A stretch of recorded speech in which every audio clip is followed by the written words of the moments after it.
सर्वकार्येषु सर्वदा सर्वमङ्गलमाङ्गल्ये शिवे सर्वार्थसाधिके शरण्ये त्र्यम्बके गौरी नारायणी नमोऽस्तुते नारायणी नमोऽस्तुते। या देवी सर्वभूतेषु शक्तिरूपेण संस्थिता नमस्तस्यै नमस्तस्यै नमस्तस्यै नमो नमः नमस्तस्यै नमो नमः।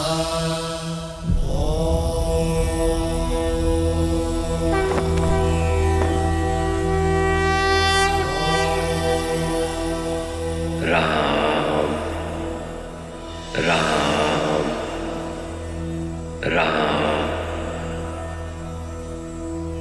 राम।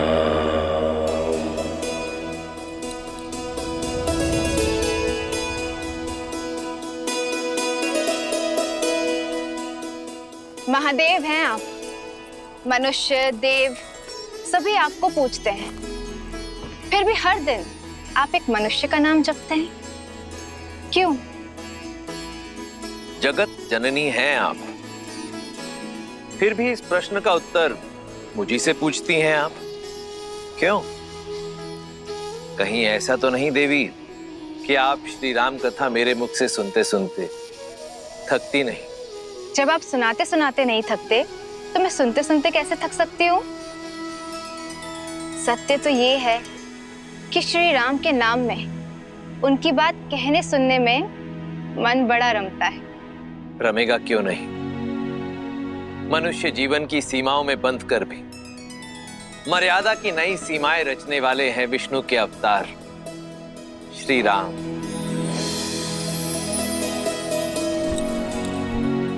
तो एक बार फिर से सुनाइए ना श्रीमद् रामायण कथा। मैं गणेश स्तुति भी कर आई हूं, तो कथा सुनने में कोई विघ्न नहीं आएगा। जो आज्ञा देवी। तो आइए आरंभ करते हैं। भारत की आत्मा परम परमात्मा मर्यादा पुरुषोत्तम श्री राम की कथा। श्री रामचंद्र कृपालु भजु मन हरण भव भय दारुणम नव कंज लोचन कंज मुख कर कंज पद कंजारुणम। सिया राम सिया राम सिया राम सिया राम। आदर्श और मर्यादा की है ये कथा महापावनम।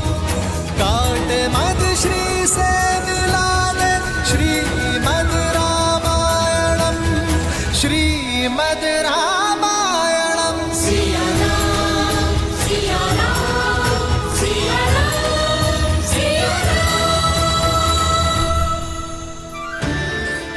महापवित्र सरयू नदी के तट पर स्थित है एक नगर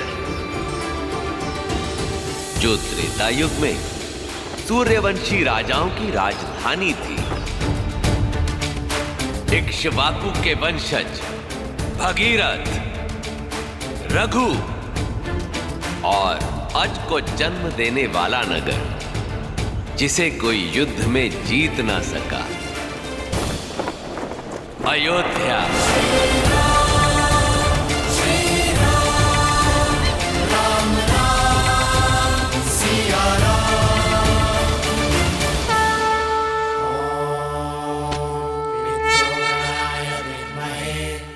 जहां उस काल में राज किया करते थे संसार के हर सुख के स्वामी, पर पुत्र सुख से वंचित महाराज नेमी, जिन्हें भविष्य दशरथ के नाम से जानने वाला था।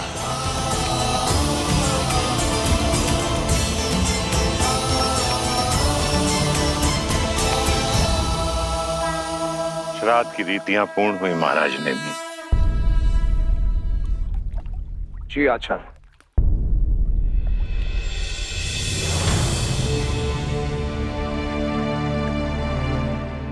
पितामह रघु, आपके आशीर्वाद से मैं यथाशक्ति अयोध्या का शासन संभाला। अयोध्या प्रसन्न है। आज सब कुछ है मेरे पास, सब कुछ, एक पुत्र के अतिरिक्त।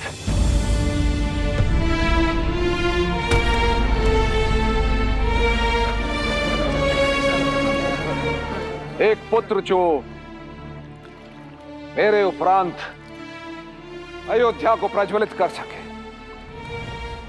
एक पुत्र जो सूर्यवंश के तेज को आगे ले जा सके।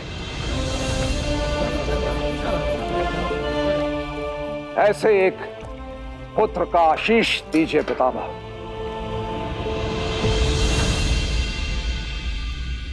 अब आप अपने पूर्वजों का ध्यान कीजिए और उन्हें पुष्पांजलि अर्पित कीजिए। रानी कौशल्या, सुमित्रा, कैकेयी, आइए।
प्रजा के सामने अपनी दुर्बलता दिखाने से प्रजा का बल घटता है।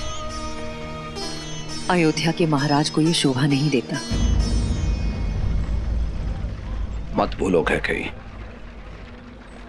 कि अयोध्या के महाराज एक मनुष्य भी हैं। क्या तुम्हें मेरी पीड़ा का आभास नहीं? कब से एक ही स्वप्न तो संजोए बैठे हैं हम दोनों, जो आज तक पूर्ण नहीं हुआ।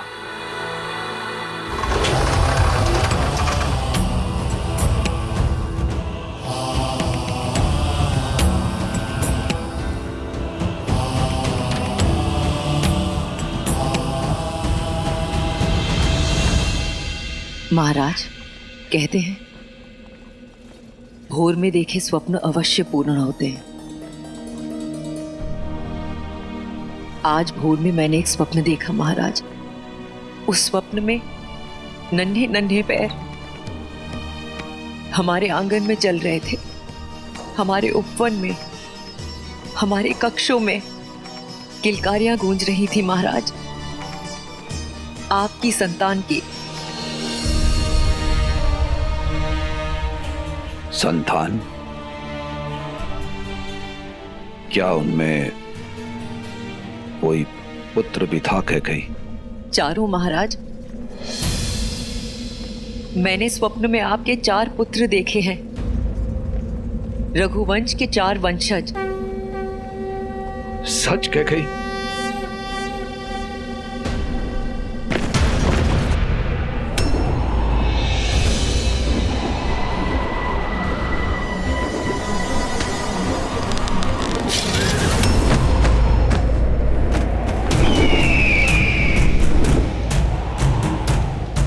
जटायु,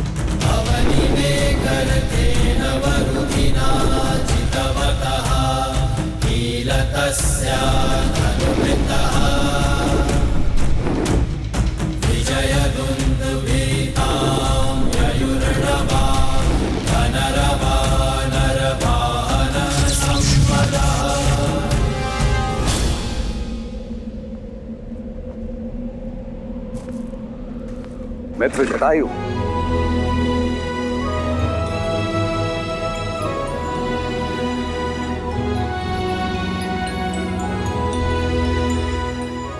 कोई सूचना नहीं। ऐसी क्या बात है जो अचानक आपको यहां खींच लाई? युद्ध।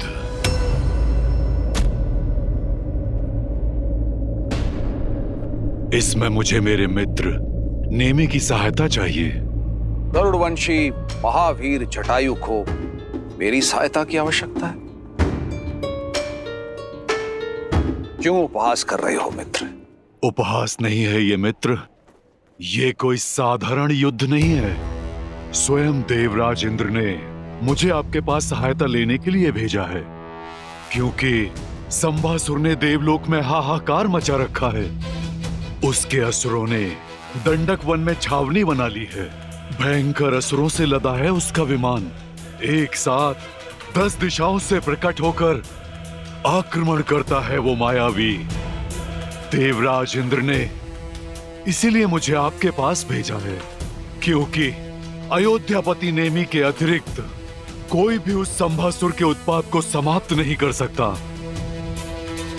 क्या आप अपने मित्र की सहायता करेंगे अयोध्यापति?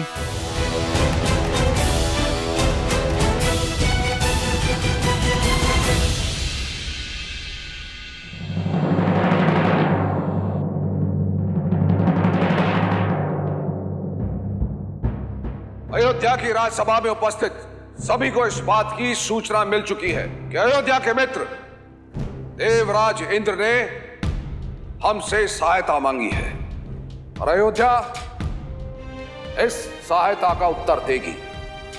सम्रासुर के विरुद्ध इस युद्ध में मैं अयोध्या के सम्मिलित होने की घोषणा करता हूं।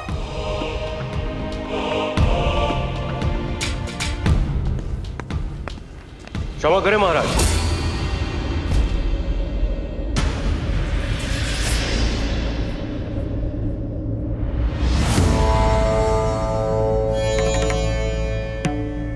जिस युद्ध से अयोध्या का कोई संबंध ना हो, उस युद्ध में हमें क्यों सम्मिलित होना?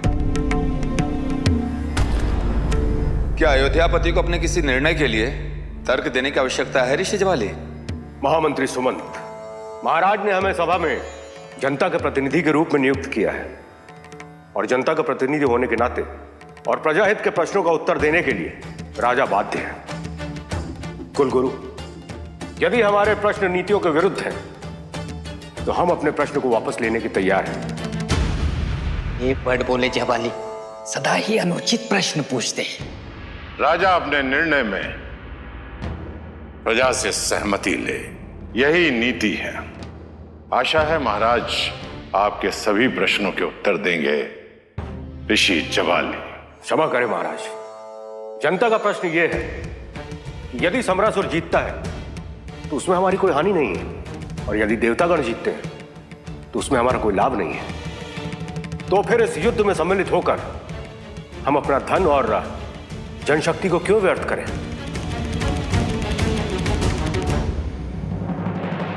ऋषि जवाली, अयोध्या के इस युद्ध में सम्मिलित होने के 3 कारण हैं। पहला कारण मित्रता। हमारे मित्र ने हमसे सहायता मांगी है। रघुवंशी सदैव मित्रता का मान करते हैं।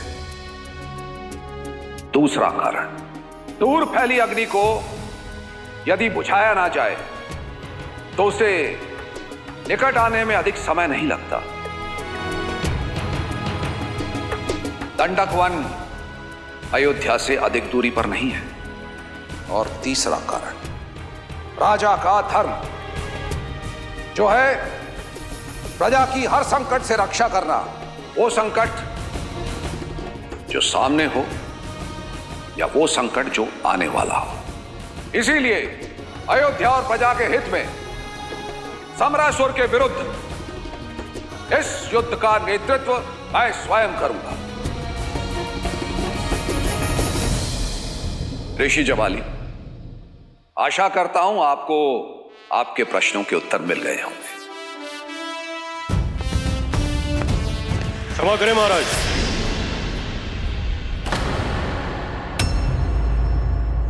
महाराज, मेरा प्रश्न इतना सरल नहीं है।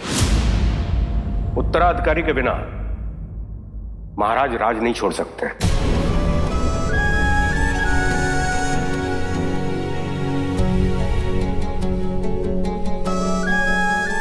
ऐसा नहीं है कि हमें आपकी वीरता और कौशल पर कोई संदेह है, किंतु नियति को कोई नहीं जानता महाराज। यदि आपके साथ युद्ध में कुछ अनहोनी हो गई तो अयोध्या का क्या होगा, रघुकुल का क्या होगा महाराज? ऋषि जबाली, अयोध्या के सिंहासन पर बैठने की प्रथम योग्यता है धर्म की रक्षा, ना कि वंश की रक्षा। आपकी चिंता है मेरे कुल के भविष्य की सुरक्षा, किंतु मेरी चिंता है मेरे कुल के पूर्वजों के मान, मर्यादा और प्रतिष्ठा की रक्षा। मैं उन महाराज हरिश्चंद्र का वंशज हूं जिन्होंने सत्य की रक्षा के लिए अपने परिवार का त्याग किया। उन भागीरथ का वंशज हूं जिन्होंने धर्म की रक्षा के लिए मां गंगा को पृथ्वी पर उतारा। धर्मवीर रघु का रक्त मेरी धमनियों में बह रहा है। मेरा वंश रहे ना रहे, किंतु रघुकुल की रीति नेमी कभी नहीं तोड़ेगा।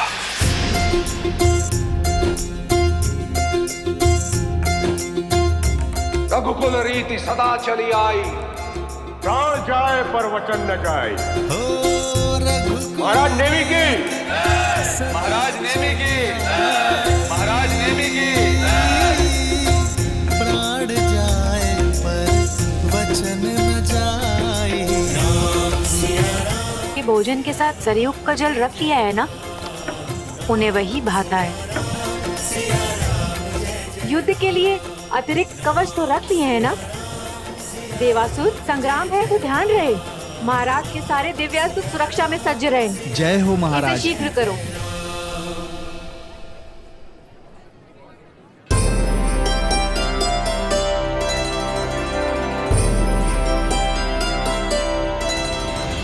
समझता हूं, किंतु तुम्हारा पति एक राजा है और राजा की पत्नी होना सरल नहीं है। तुम तो अपना धर्म अच्छे से समझती हो, मेरी हर आवश्यकता का पूरा ध्यान रखती हो। तो साम्राज्य चलाने के लिए मेरे पास पूरा मंत्रिमंडल है, किंतु इस राजमहल को और मुझे तुम्ही ने तो संभाल रखा है। चलिए, आप प्रसन्न तो हुई, अब हमें विदा कीजिए। विजयी होके लौटिएगा। मैं आपके स्वागत में सज्ज रहूंगी और यहाँ सबका ध्यान रखूंगी। सुमित्रा, तुम कितनी निस्वार्थ हो, मानो तुम्हारा जन्म ही सबकी सेवा के लिए हुआ है। कितनी चिंता करती हो सबकी। सबसे अधिक चिंतित तो कौशल्या दीदी है। जब से आपके युद्ध में जाने की घोषणा हुई है, बस उपवास करके मंदिर में बैठी प्रार्थना कर रही हैं।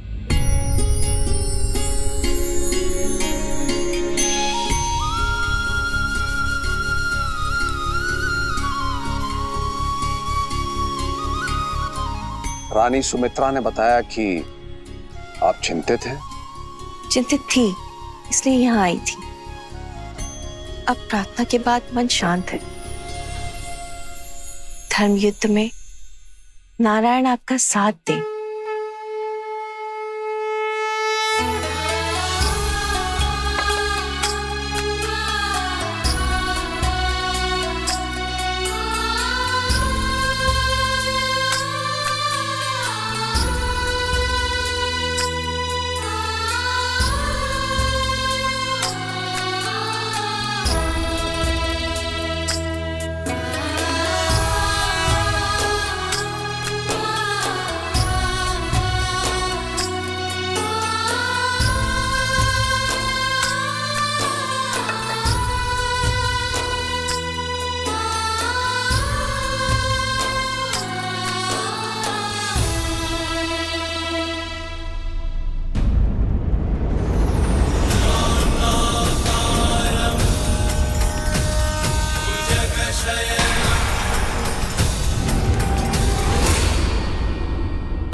कैकेयी, मैं युद्ध के लिए प्रस्थान कर रहा हूं। विजयी होकर लौटिएगा अयोध्यापति।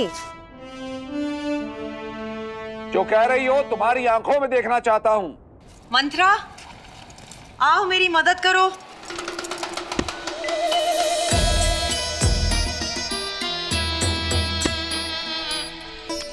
कस के बांधना। विचित्र हट है ये कैकेयी। कभी सुना है किसी रानी को ऐसा करते हुए? ये शुभ नहीं है, ये शुभ नहीं है कैकेयी। विलंब हो रहा है, शीघ्र करो मंत्रा।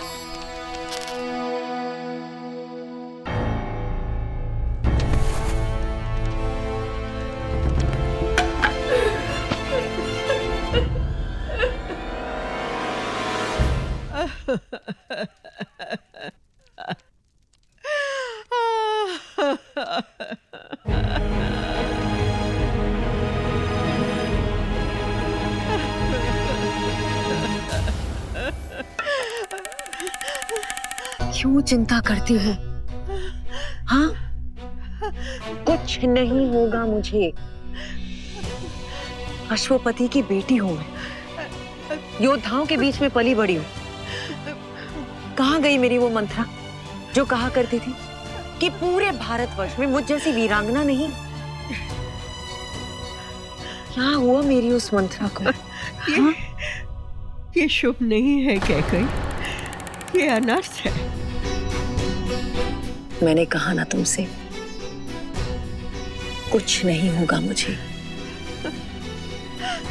मेरी प्यारी माँ। हाँ, मेरी बच्ची।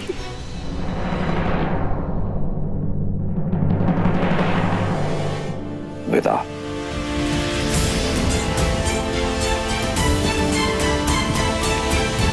लौट के आना कैकेयी, लौट के आना। आऊंगी अपने राजा को साथ लेकर।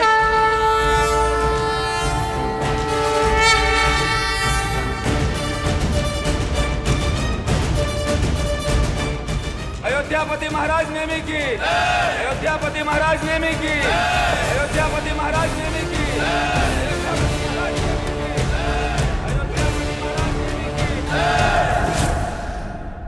अयोध्या के वीरों, प्रस्थान। ठहरिए।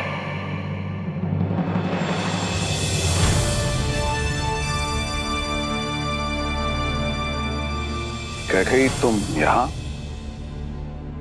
तो और कहाँ होना चाहिए?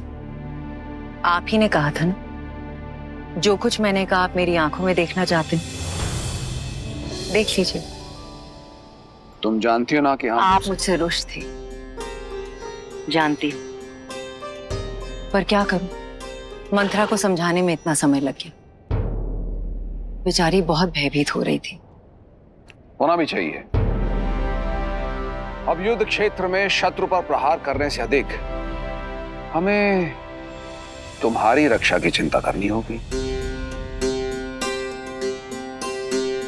वो तो युद्ध ही बताएगा कि कौन किसकी रक्षा करता है।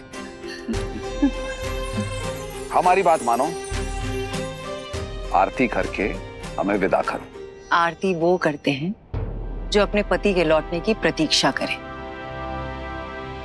जो साथ युद्ध लड़ती हैं, वो शंखनाद करती हैं।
गुरुदेव, महारानी।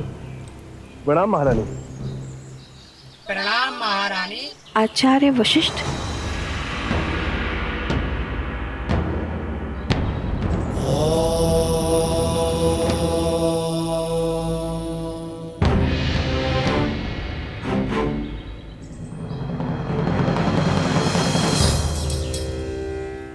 मुख मन का दर्पण होता है देवी कौशल्या।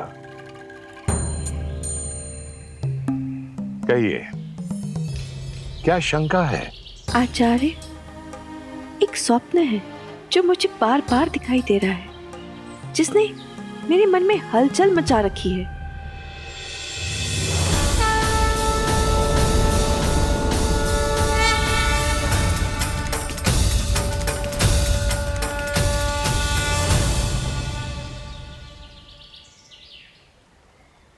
नारायण का स्वप्न।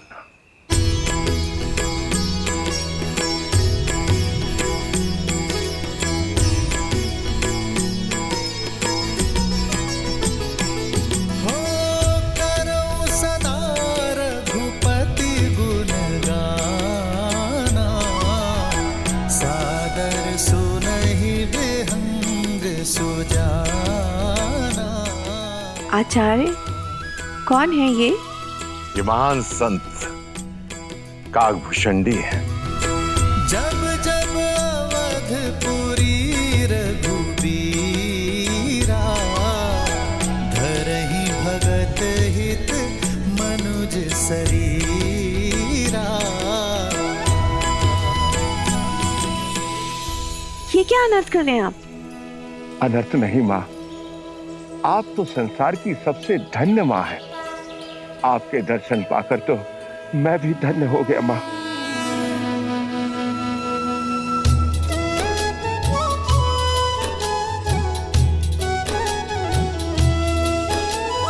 ताते यह तन मोहि प्रिय, भयो राम पद ने। निज प्रभु दर्शन पायो, गए सकल संदेह।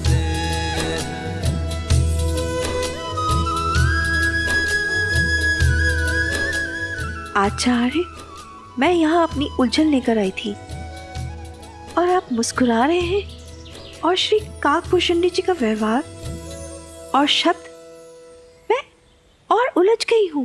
ये उलझन नहीं, शुभ संकेत है देवी। अपने मन को शांत रखिए, नारायण पर ध्यान लगाइए और सब कुछ समय पर छोड़ दें। अयोध्या का, आपका और सारे संसार का शुभ समय आने वाला है।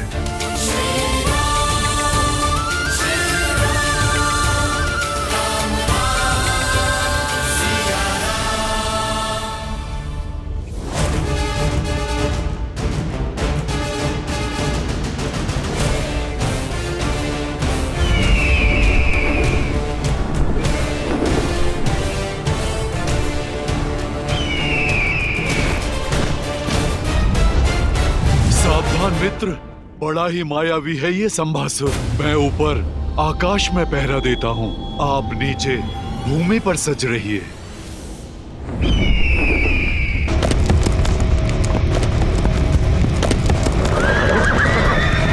सावधान! अयोध्या के वीरों, अपने स्थान पर अड़िग रहो।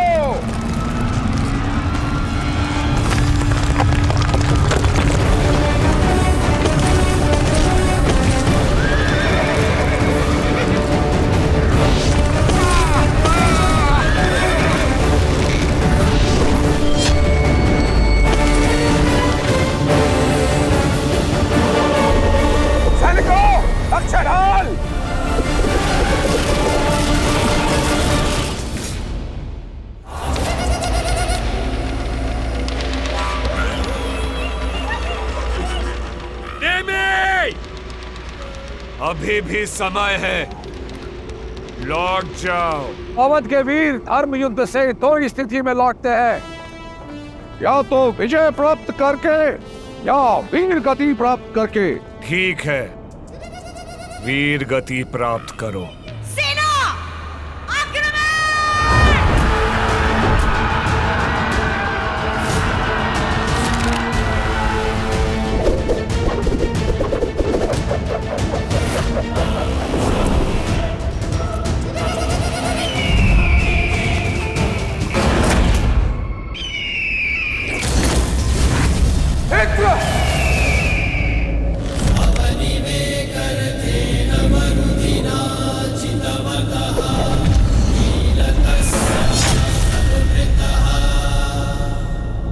क्षमा मांगो, देवों पर फिर से आक्रमण न करने का वचन दो और अपने प्राण बचा लो।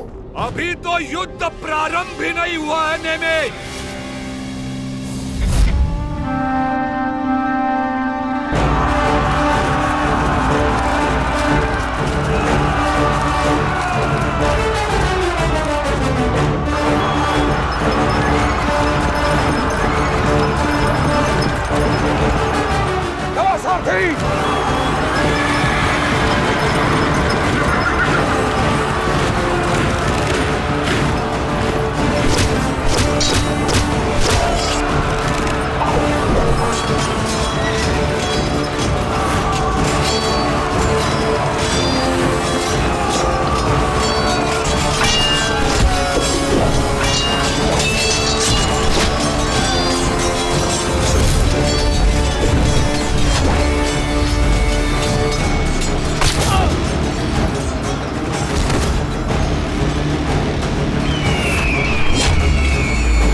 अवसर है।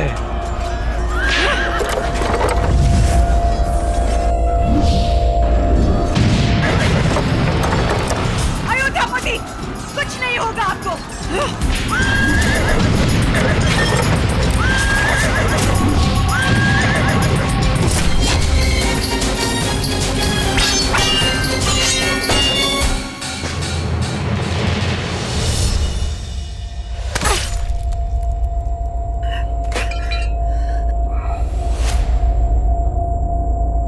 महाराज, महाराज,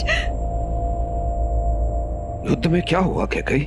युद्ध चल रहा है महाराज, किंतु सम्रासुर के प्रहार से मूर्छित हो गए थे आप, इसलिए आपको सुरक्षित रखने के लिए मैं आपको यहाँ ले आई। युद्ध चल रहा है और तुम मुझे मेरी सेना से दूर यहाँ ले आई? अयोध्या की रानी होकर तुम? क्षमा कीजिए महाराज, किंतु मैं आपको खो नहीं सकती महाराज। और मैं अपना धर्म नहीं खो सकता। महाराज,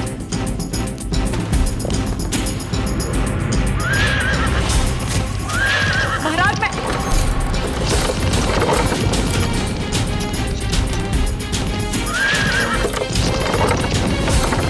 महाराज, आपके पहिए के नट की धुरी टूटी है महाराज।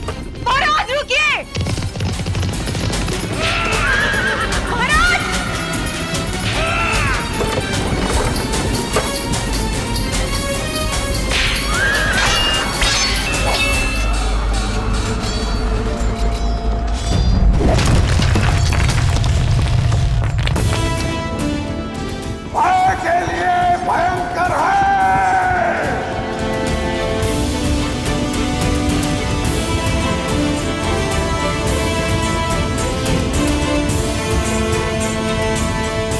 हम अवध के रुद्र हैं।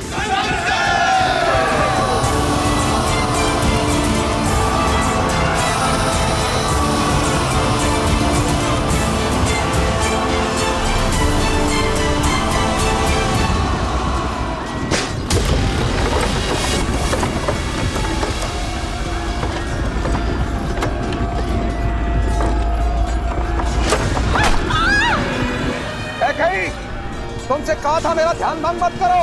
तुम्हारी इस युद्ध में कोई आवश्यकता नहीं।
अयोध्यापति महाराज नेमी की, अयोध्यापति महाराज नेमी की, अयोध्यापति महाराज नेमी की, अयोध्यापति महाराज नेमी की, अयोध्यापति महाराज नेमी की, अयोध्यापति महाराज नेमी की, अयोध्यापति महाराज नेमी की, अयोध्यापति महाराज नेमी की।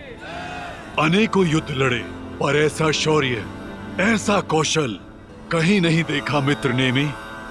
एक रथ पर ऐसा लगा 10 दिशाओं से लड़ रहे हैं आप। अद्भुत। आप महारथी नहीं, आप दशरथी हैं। दशरथ हैं आप।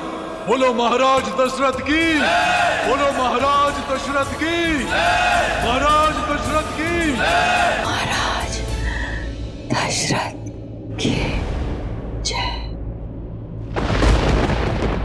क्या कही?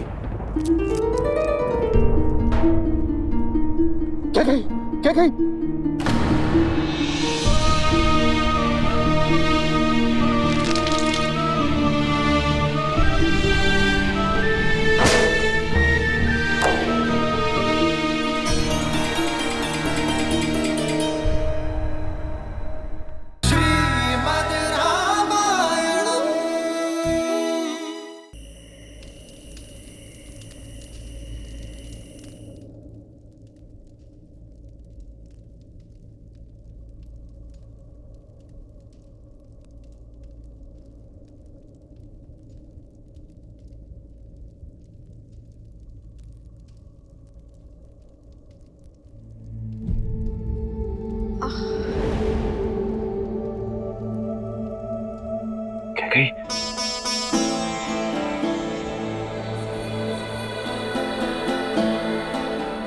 मुझे क्षमा कर दो कैकेयी, मुझसे बहुत बड़ी भूल हो गई। तुम तो मुझे बताना चाह रही थी कि रथ के पहिए की धुरी टूट चुकी है, किंतु मैंने तुम्हें अनसुना कर दिया। क्रोध में न जाने तुम्हें क्या क्या कह गया। महाराज, तुम्हारे इस आचरण को मैंने रघुकुल का कलंक समझा, किंतु इतना अपमानित होने के बाद, इतनी पीड़ा में भी चलते रथ के पहिए की धुरी में तुमने अपना हाथ कहीं। मुझे क्षमा कर दो, क्षमा कर दो। महाराज दशरथ को इतना भावुक होना शोभा नहीं देता। कैकेयी, तुमने मेरा सम्मान और वरदान दोनों अर्जित किए हैं।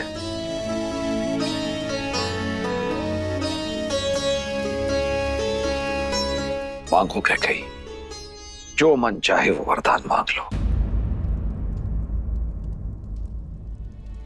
कैसा वर आर्य?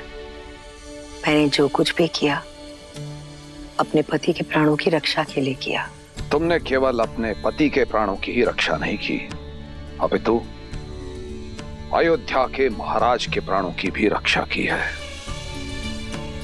आज रघुकुल की पताका लहरा रही है तो तुम्हारे कारण। नेमी आज दशरथ बना है तो तुम्हारे कारण। इसीलिए कैकेयी, एक नहीं 2 वर देता हूं तुम्हें, मांगो। और महाराज आप? कैकेयी, मत बोलो कैकेयी। मैं अयोध्या का राजा भी हूं और एक राजा को ना करके उसका अपमान करोगी। मांगो। जो आज्ञा महाराज। किंतु सच में इस वक्त कुछ समझ में नहीं आ रहा। जब कुछ समझ में आएगा तब आपसे मांग लूंगी। महाराज अपनी प्यारी सी कोमल पत्नी पर इतनी कृपा तो कर ही सकते हैं ना। अच्छी बात है। तुम्हारे ये 2 वरदान महाराज दशरथ पर ऋण रहे। जब चाहो मांग लेना। आपको सच में लगता है महाराज उसकी आवश्यकता होगी? महाराज, संसार का हर सुख दिया है आपने मुझे।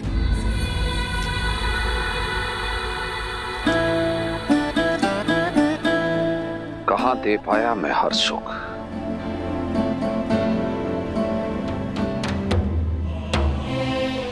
तुम्हें पुत्र का सुख नहीं दे पाया और अयोध्या को उत्तराधिकारी का सुख नहीं दे पाया।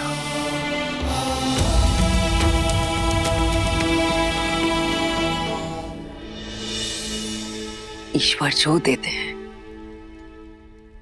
सही समय पर देते हैं आर्य। देखिएगा आर्य, एक दिन सूर्यवंश में एक पुत्र जन्मेगा।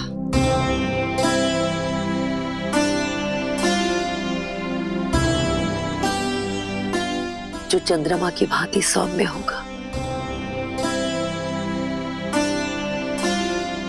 जिस पर एक बार दृष्टि डाल दे उसे सदैव के लिए आनंद से भर देगा। श्री रामचंद्र कृपालु भजु मन हरण भव भय दारुणम्।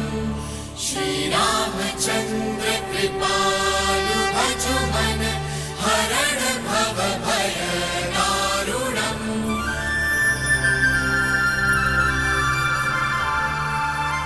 कहाँ खो गई देवी? क्या सोच रही हैं? अद्भुत था ना महादेव, कैकेयी का त्याग। उन्होंने वही किया जो एक पत्नी प्रेम में अपने पति के लिए करती है, किंतु भावनाओं में बहकर बिना ये जाने कि कैकेयी वरदान क्या मांगेगी, क्या दशरथ को उन्हें वचन देना उचित था? बिना सोचे दिया गया वचन या बिना देखे चलाया गया बाण हो, दोनों ही मनुष्य के जीवन में श्राप बनकर लौटते हैं। मैं तो उस पावन क्षण की प्रतीक्षा में हूँ जब श्री राम का जन्म होगा। उसका श्राप और वरदान से क्या संबंध? संबंध तो है देवी, अत्यंत गहरा संबंध है, क्योंकि श्रीमद् रामायण भगवान विष्णु के मनुष्य अवतार की गाथा है और मनुष्य के जीवन में उसके आदर्शों के साथ उसका अहंकार, पाप के साथ उसका पुण्य और वरदान के साथ शाप सब जुड़े हैं।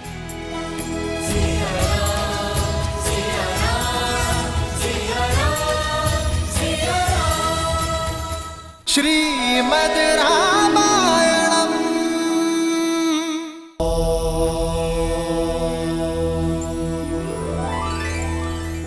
महादेव, कैकेयी को वरदान मिला, फिर आगे क्या हुआ श्री राम की कथा में? नेमी के पराक्रम की भांति ही दशरथ नाम भी 10 दिशाओं में प्रसिद्ध हुआ। पर देवी, अति प्रसिद्धि जन्म देती है अति विश्वास को, और पाप और पुण्य की सीमा रेखा भी इसी विश्वास से बनती है।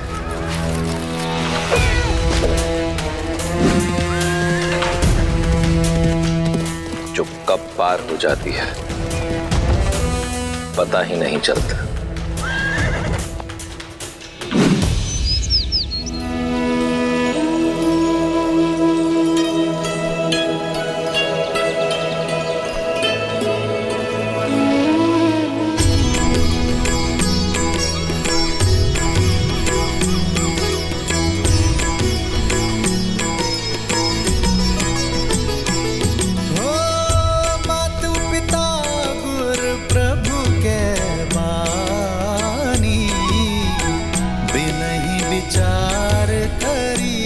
शुभ जानी तुम्हें सब भांति परम हितकारी, आज्ञा सिर पर नाथ तुम्हारी।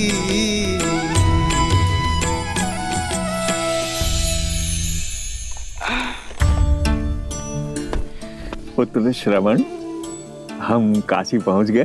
अभी नहीं बाबा, अभी तो बहुत लंबा मार्ग शेष है। देखा ज्ञानवती, झूठ बोलता तुम्हारा श्रवण। हमें काशी ना ले जाकर यहाँ वहाँ भटका रहा है, क्योंकि वो हमसे बिछड़ना नहीं चाहता। वो जानता है कि काशी जाकर हम उससे दूर हो जाएंगे। हाँ, यही बात है। नहीं होना चाहता मैं आप लोगों से दूर। इसमें बुराई ही क्या है? और आप लोग भी क्यों चाहते हो कि मैं आपको छोड़ दूं? मैं आपको कोई कष्ट दे रहा हूँ? नहीं मेरे लाल, कष्ट क्या होता है ये तूने तो कभी जानने ही कहाँ दिया। अंधे हैं, उस पर चलने फिरने में लाचार, पर हमारी आंख बनकर दुनिया दिखा रहा है, पाँव बनकर घुमा रहा है हमारा पुत्र। हम तो बूढ़े हो गए, पर तेरे आगे तो सारा जीवन पड़ा है। हमें संभालता रहेगा तो संसार कैसे देखेगा? अपने संसार को काशी छोड़ दूं, नया संसार बसाने को? मुझे नहीं देखना ऐसा संसार। मेरा तो सारा जीवन है आप दोनों। नहीं लेकर जाऊंगा मैं आप दोनों को काशी। मरते समय तक आप दोनों की सेवा करूंगा मैं। चुप! संध्या के समय पर ऐसे शब्द कौन कहता है? ऐसी बात कहकर जीते जी मार डालेगा हमें। नहीं बाबा, मैं आपको दुखी नहीं करना चाहता था। वो तो आपने ऐसी बात की तो अनायास मुख से निकल गया। बस आ, नहीं जाएंगे तुझे छोड़ के। जा, कहीं से पानी ले आ, प्यास लगी है।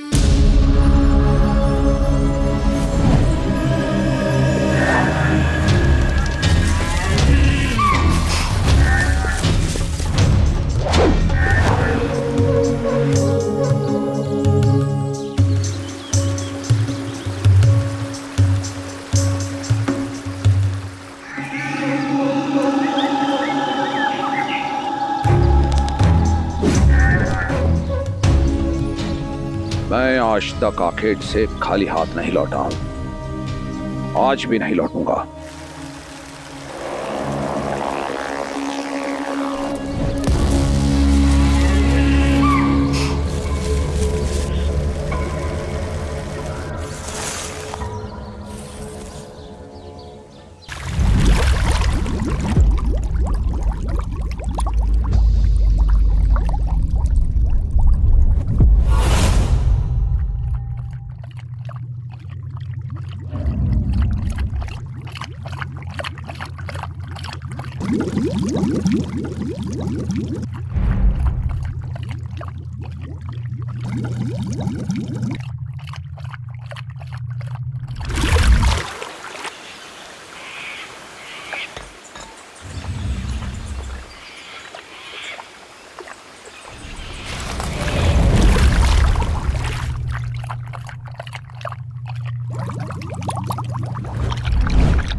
ऐसा प्रतीत हो रहा है कि जैसे कोई हाथी जल पी रहा है। सामने गया तो भाग खड़ा होगा।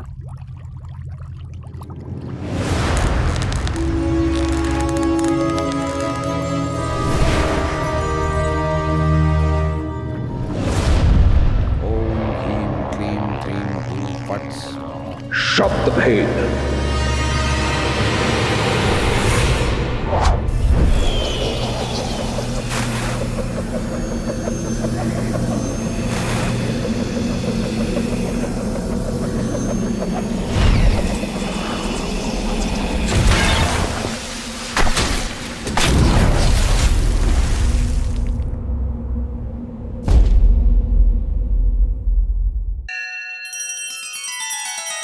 श्री रामचंद्र कृपालु भजु मन हरण भव भय दारुणम नव कंज लोचन कंज मुख कर कंज पद कंजारुणम। सिया राम सिया राम सिया राम सिया राम। आदर्श और मर्यादा की है ये कथा महापावनम।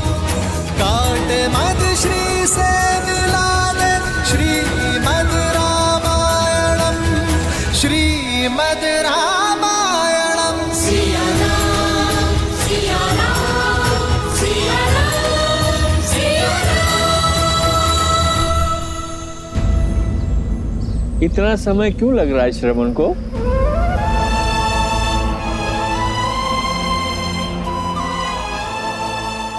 जल लाने गया है। कोई नदी सरोवर ढूंढने में समय तो लगता है।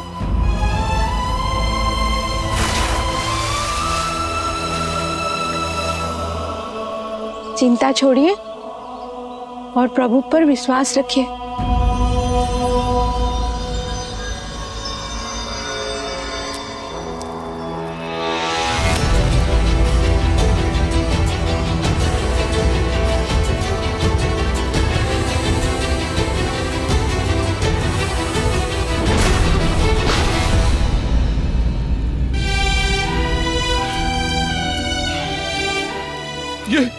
ये कैसा अनर्थ हो गया मुझसे? मुझे क्षमा कर दो पुत्र, मुझे क्षमा कर दो। नेत्र खोलो पुत्र, अपने नेत्र खोलो पुत्र। माँ, बाबा।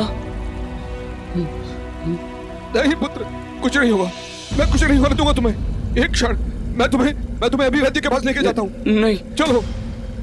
इतना समय नहीं है, बस एक कृपा कर दो।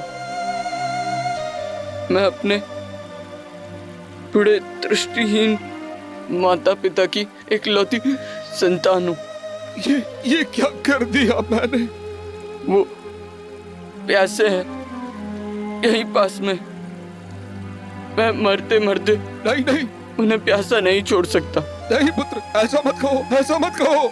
आप उन्हें जल पिलाने की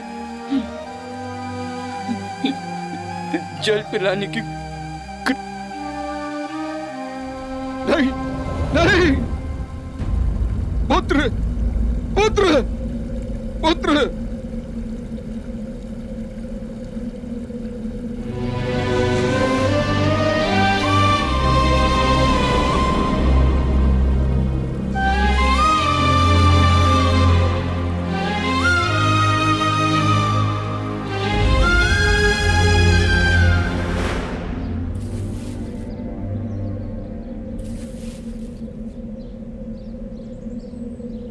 श्रवण आ गया बेटा। जल ले आया पुत्र? ला, जल पिला दे। बहुत समय लगा दिया तुमने।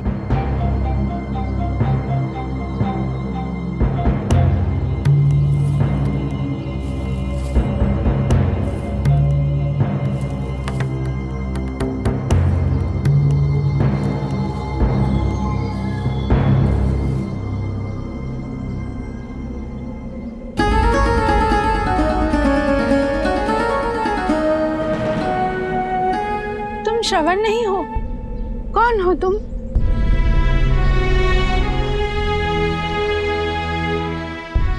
एक पापी। श्रवण के बाबा, मेरा पुत्र कहाँ है? श्रवण! बोलो भाई, कौन हो तुम और हमारा श्रवण कहाँ है? माँ, मैं अभागा दशरथ हूँ। अयोध्या का अधम राजा। अनजाने में मैंने आपके पुत्र के प्राण हर लिए। मुझे दंड दीजिए माँ, मुझे दंड दीजिए। मेरे पापों का प्रायश्चित नरक जाकर ही होगा माँ। श्रवण के बाबा, क्या कह रहा है ये? अयोध्या के राजा कभी असत्य नहीं कहते ज्ञानवती। हमारा श्रवण!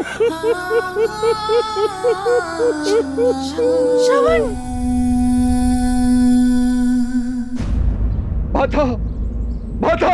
ज्ञानवती, ज्ञानवती, ज्ञानवती, ज्ञानवती!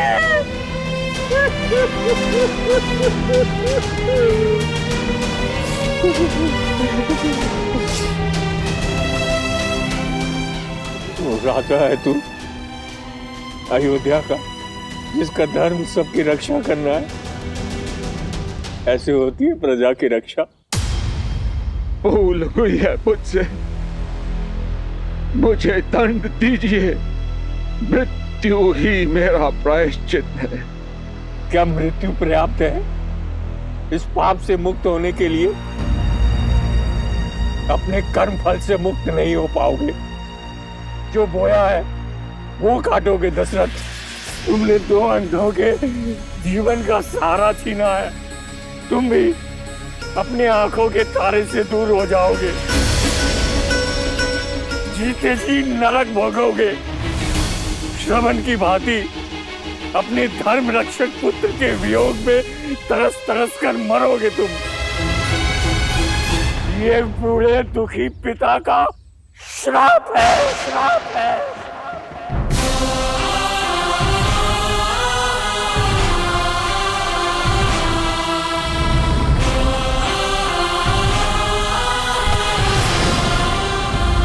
बाबा, बाबा!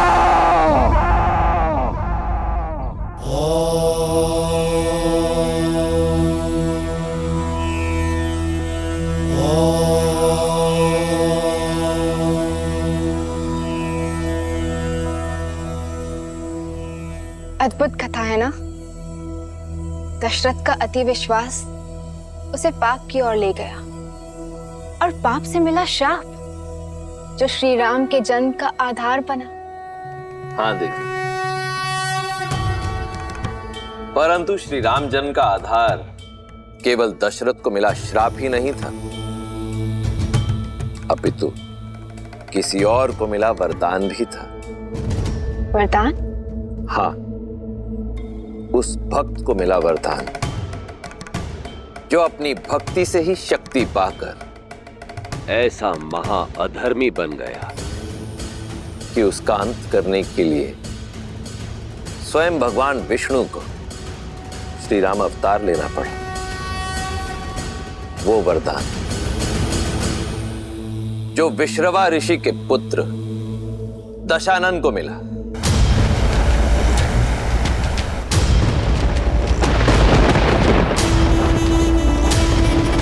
जिसे ये संसार भविष्य में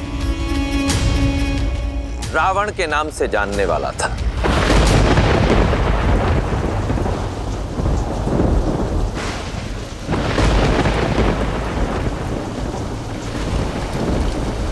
यहाँ आ जाओ दशानन। वहां भी क्यों रहे हो? क्योंकि सोने की लंका यहीं से दिखती है माँ।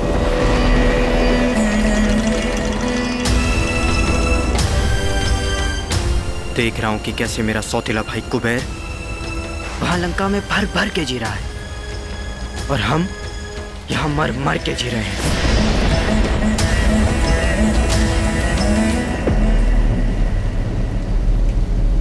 कितनी बार समझाया है, तुलना नहीं, प्रतीक्षा करो, सब ठीक हो जाएगा।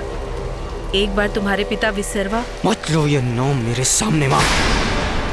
घिन है मुझे उस सब से जो मुझे मेरे पिता से मिला। इस नाम से, इस रिश्ती हुई कुटी से, इस नारकीय जीवन से, इस अन्याय से। कुबेर के भांति हम भी तो उनकी संतान हैं, पर उसे मिली सोने की लंका, क्योंकि वो यक्ष है। देवताओं का समर्थन प्राप्त है उसे, और हमें मिली भूख। ये रिश्ती हुई कुटी क्यों? क्योंकि राक्षस है हम।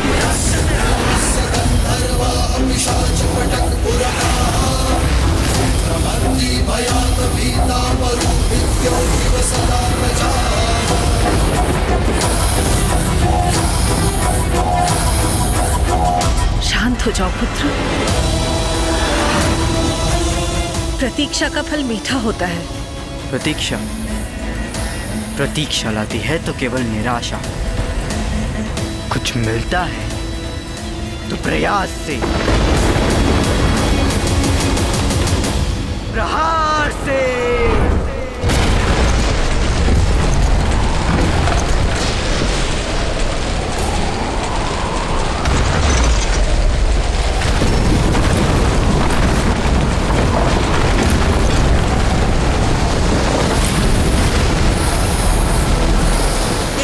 दशानन, भाग्य ने एक टूटी छत दी थी हमें, वो भी छीन ली। जो भाग्य ने नहीं दिया वो अपने भय से छीनूंगा मैं। 10 सिर मिले हैं ना मुझे, हर एक के लिए एक एक लोक जीतूंगा मैं। 10 दिशाएं दशानन के नाम से कांपेंगी।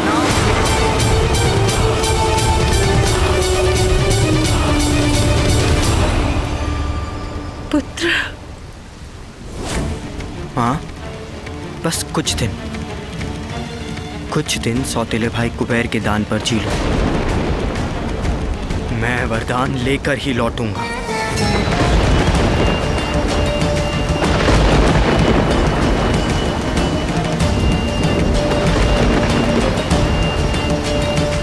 कोई आना चाहे मेरे साथ तो आ सकता है। विभीषण, मुझे भी जाना होगा माता, अपने भाइयों को लौटाने। वचन देता हूँ मैं आपको कि अपने भाइयों को धर्म के मार्ग पे लाने का प्रयत्न करता रहूंगा। कुंभकर्ण,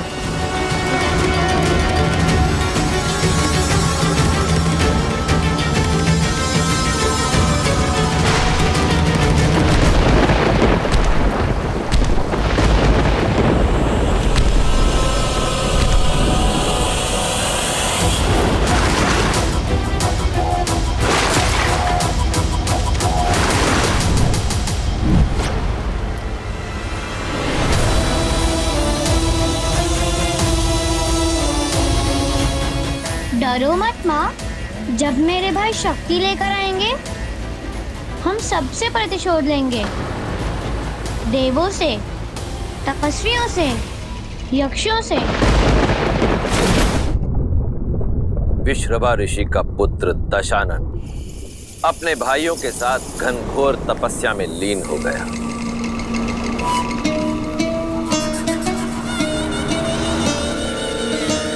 भूखा प्यासा हर कष्ट सहकर भी तपस्या करता रहा।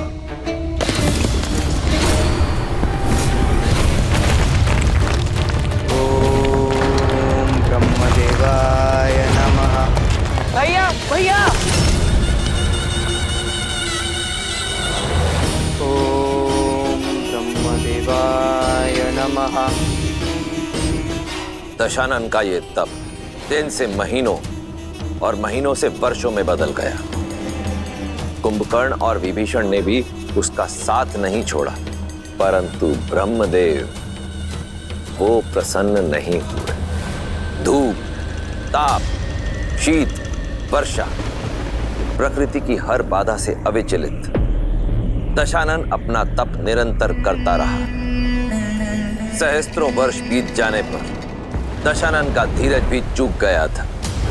अपनी हठ को पाने के लिए अब उसने तप के स्थान पर तलवार का हाथ थामा।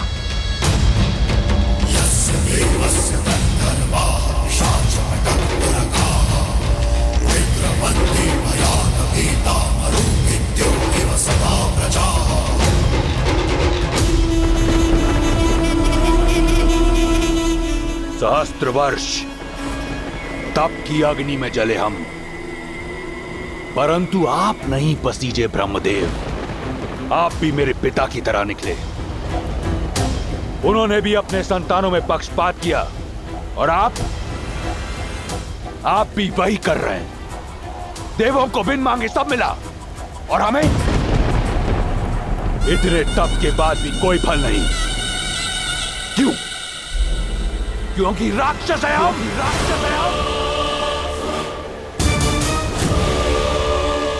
परंतु यह मुझे स्वीकार नहीं। माना कि सब आपके वश में है, परंतु ये दशानन इतना विवश नहीं।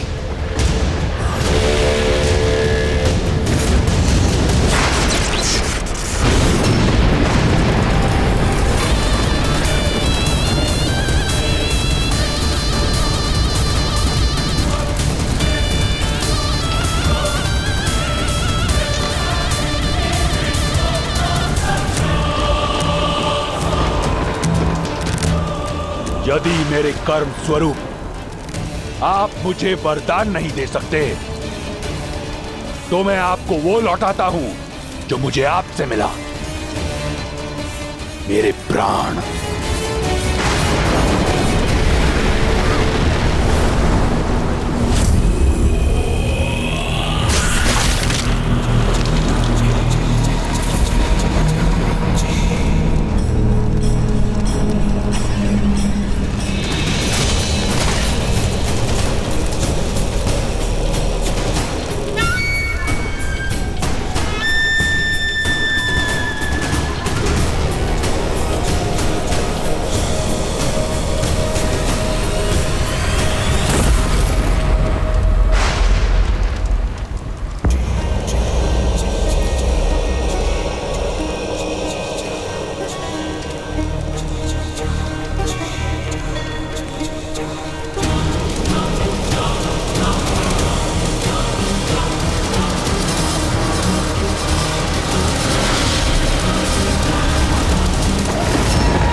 खेल रहे मुझसे खेल रहे हैं। मृत्यु की अनुमति भी नहीं देंगे ब्रह्मदेव। बिन मांगे 10 शीश दिए थे आपने, परंतु परिश्रम के फल स्वरूप एक वरदान नहीं दे सकते। तो देखिए कैसे 10 के 10 काटकर आपको अर्पित करता हूं।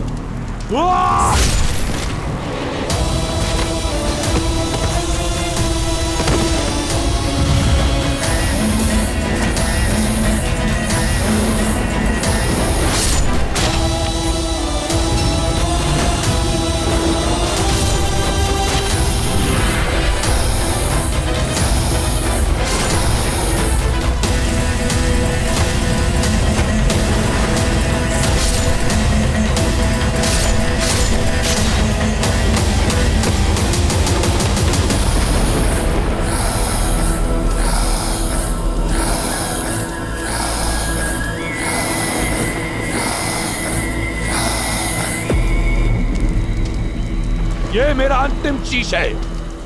अगर मेरी तपस्या सिद्ध नहीं हुई तो ये अवश्य सिद्ध हो जाएगा कि ब्रह्मा पक्षपाती है। ये सिद्ध हो जाएगा कि कोई कर्म फल नहीं होता।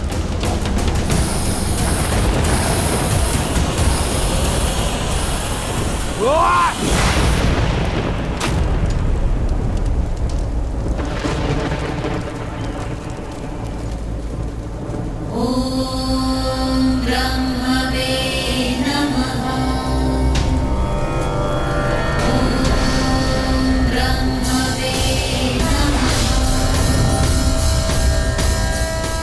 कर्म फल होता है दशानन, और इसीलिए मैं आया हूं। तुमने अपने 9 शीश त्याग दिए, 10वां शीश भी देने को सज हो।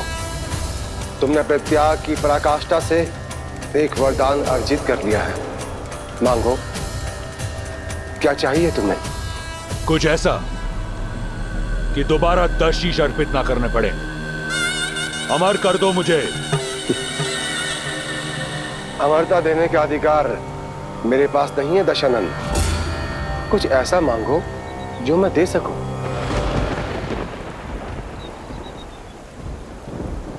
तो अभय दान तो दे सकते हो, किसी के हाथों ना मर सकूं, ये वरदान तो दे सकते हो।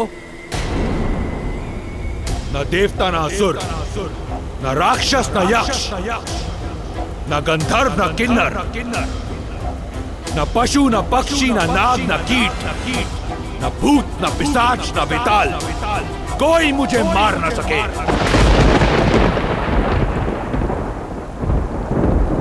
तथास्तु।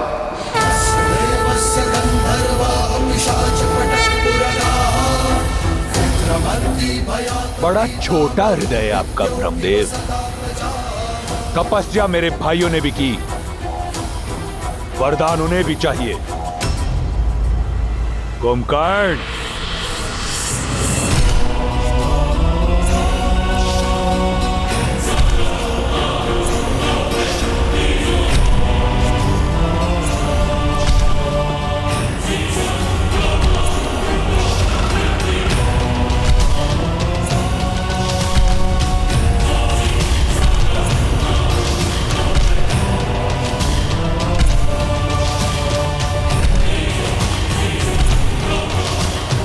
प्रणाम ब्रह्मदेव।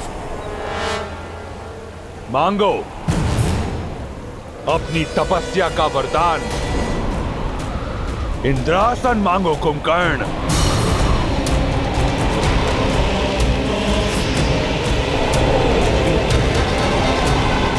इंद्र, इंद्र, मुझे निंद्रासन चाहिए ब्रह्मदेव। तथास्तु। मूर्ख, इसकी भूल को क्षमा कर दीजिए ब्रह्मदेव। कुंभकर्ण इंद्रासन मांगना चाहता था। रात की भांति दिया हुआ वरदान भी लौटाया नहीं जा सकता दशानन। कुंभकर्ण 6 माह तक सोएगा और 6 माह तक जागता रहेगा। जागते हुए 6 माह में ये अजय और अमर रहेगा। इसके बाद ये पुनः निद्रासन में चला जाएगा। किंतु ध्यान रहे, 6 माह से पूर्व यदि इसे जगा दिया गया तो ये अपनी अजयता और अमरता खो देगा। उस समय कुंभकर्ण की जिह्वा पर स्वयं मां सरस्वती आकर विराजमान हो गई थी, इसीलिए उसने इंद्रासन के स्थान पर निंद्रासन मांग लिया। और यदि ऐसा ना होता देवी, तो कुंभकर्ण और दशानन के जोड़कर इस संसार में किसी के पास कोई तोड़ ना होता। और विभीषण, तुम्हें क्या चाहिए?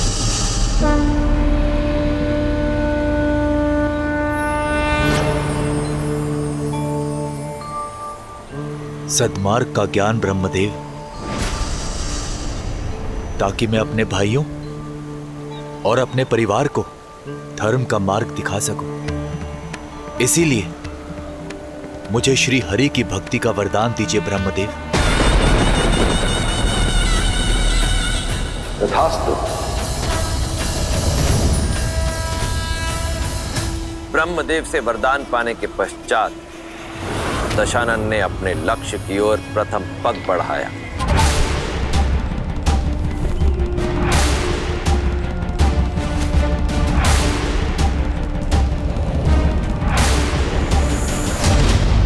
और लक्ष्य थी त्रिकूट पर्वत पर बनी दशानन के सौतेले भाई कुबेर की नगरी स्वर्ण मंडित लंका।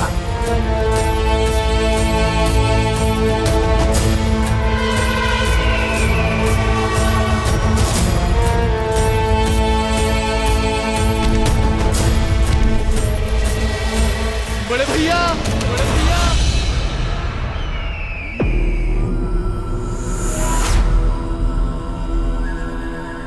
भैया। क्या वरदान मांगा था भाई?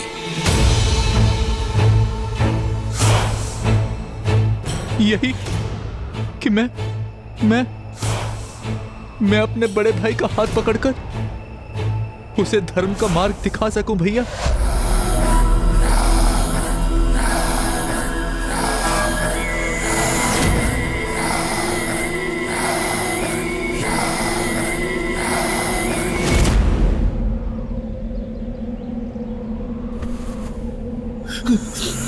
तो अब विभीषण बताएगा दशानन को धर्म का मार्ग, और यदि मैं तुम्हें मृत्यु का मार्ग बता दूं तो क्या लगता है विष्णु आएगा तुम्हें बचाने? छोटे भाइयों की रक्षा करना बड़े भाई का धर्म होता है भैया, छोड़ दीजिए इसे। लो, छोड़ दिया।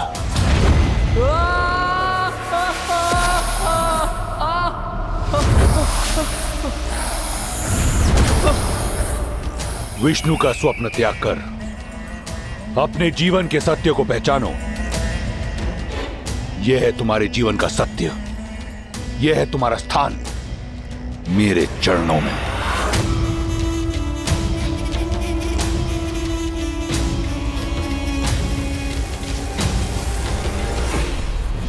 भैया,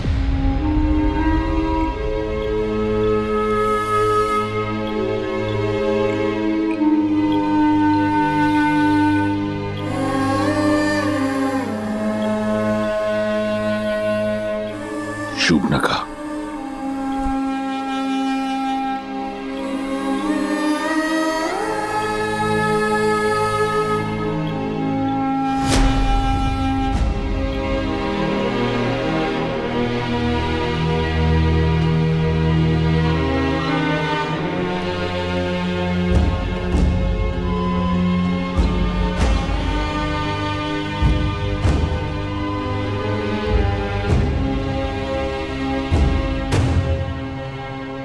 दशानन,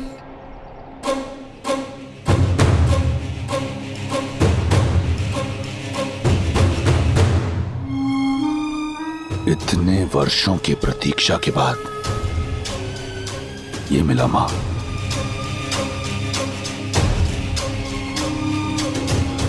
अब मैं दिखाऊंगा मुझे प्रयास से क्या मिला।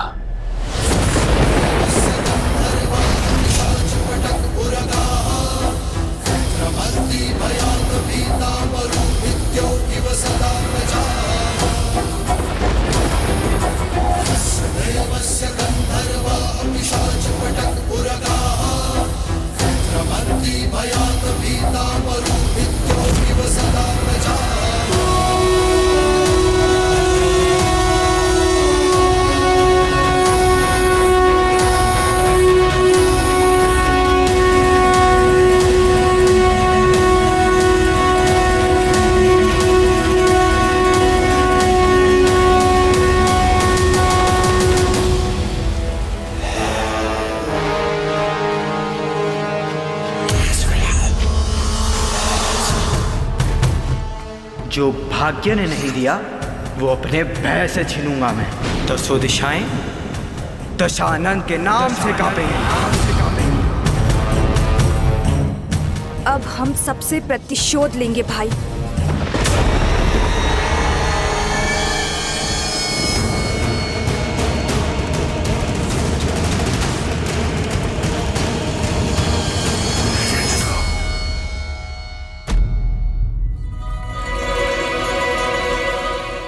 धन्य हुआ मैं पिताश्री, आप कुबेर से मिलने आए। आपके आदेशों का पालन होगा।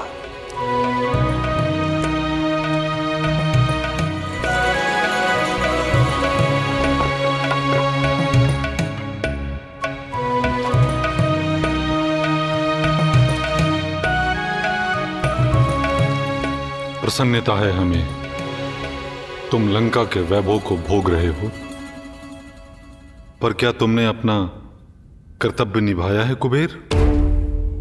सौतेले ही सही, परंतु कैकसी के पुत्र तुम्हारे भाई हैं, और शूर्पणखा तुम्हारी बहन, क्या ये तुम्हारा विशर्वा के पुत्र का धर्म है?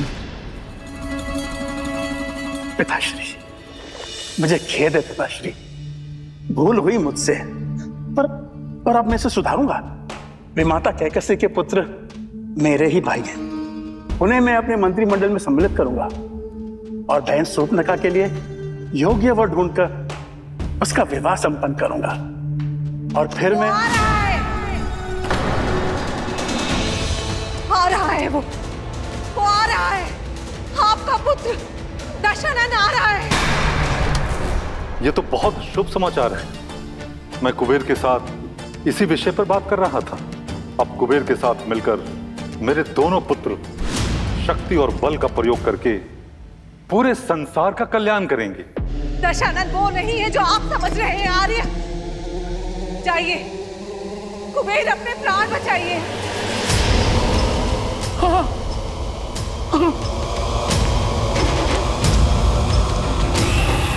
सभी को सूचित कर दो, हम लंका छोड़ के जा रहे हैं। पुष्पक विमान को मूल्यवान रत्नों से लादवा दो, शीघ्र।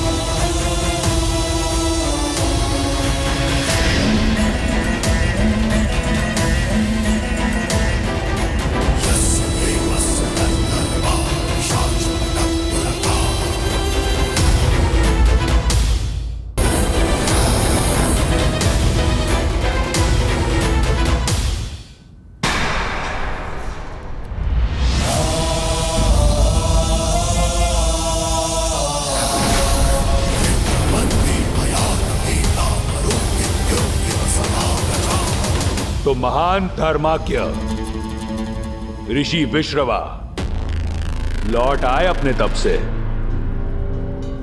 प्रणाम।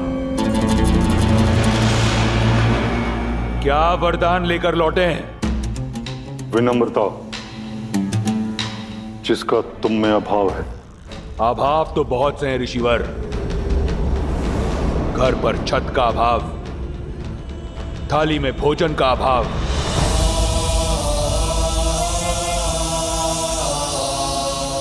माता को आदर का अभाव,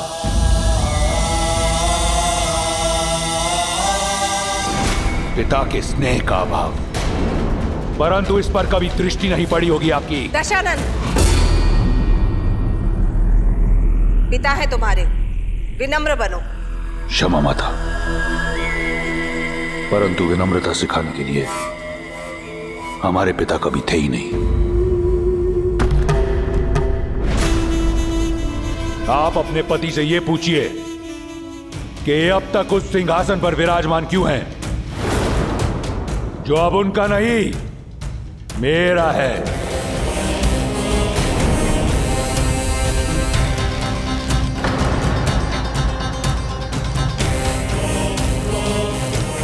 पिताश्री, आप दशानन को समझाइए ना। नहीं कुबेर, एक तो राक्षस और उस पर से शक्ति के मद में चूर, इसे समझाने का कोई लाभ नहीं। सुना यक्ष, संत महात्मा का आदेश सुनो, लंका छोड़ दो, अन्यथा दशानन छीन लेगा, लंका भी, प्राण भी। अन्याय है ये, अन्याय है ये। अन्याय, यही न्याय है। लंका सदैव से राक्षसों का साम्राज्य रहा है। इसे राक्षसों से छीना गया था और आज एक राक्षस इसे दोबारा छीनता है।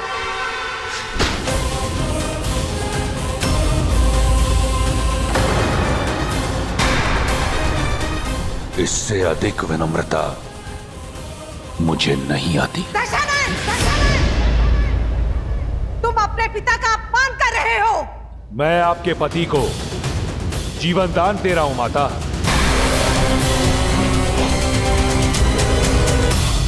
शेष ऋषियों पर इतनी दया दृष्टि नहीं दिखाऊंगा। भागो।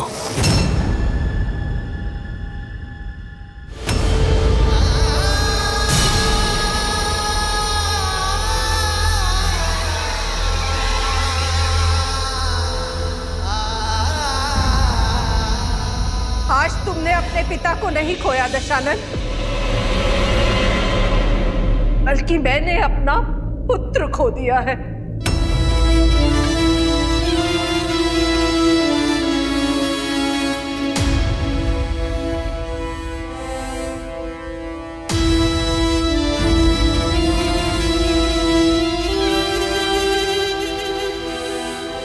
मैं अपने पति के साथ जा रही हूं।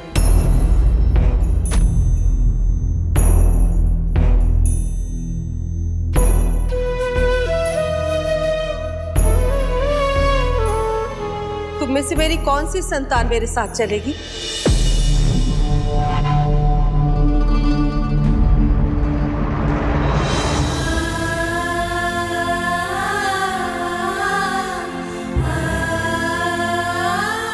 माँ,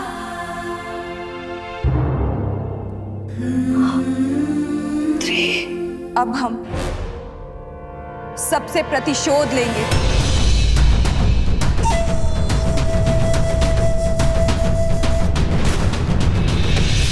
माँ, मुझे भी यहीं रुकना होगा।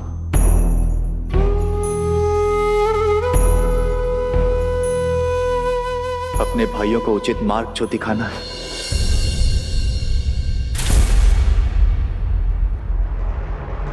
चलिए आर्य।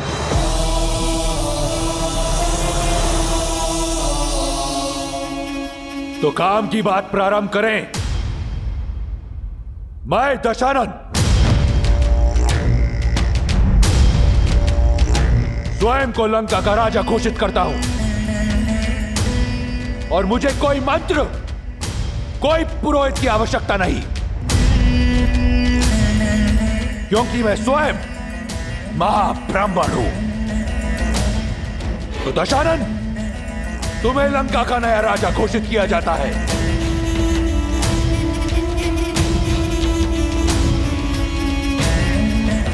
लंकापति दशानन की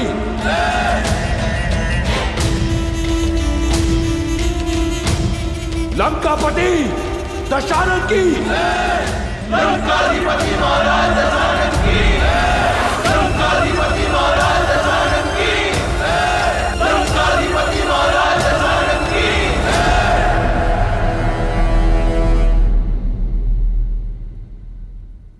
राक्षसों की शक्तिशाली सेना सज्ज है,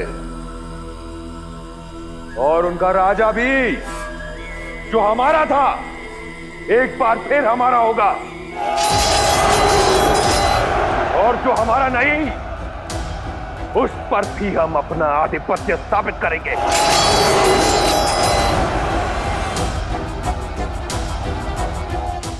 क्योंकि अब कोई मुझे हरा नहीं सकता। ना देवता, ना असुर, ना राक्षस, ना यक्ष, ना गंधर्व, ना किन्नर, ना पशु, ना पक्षी, ना नाग, ना कीट, ना भूत, ना पिशाच, ना विताल। अजय हूं मैं, अजय।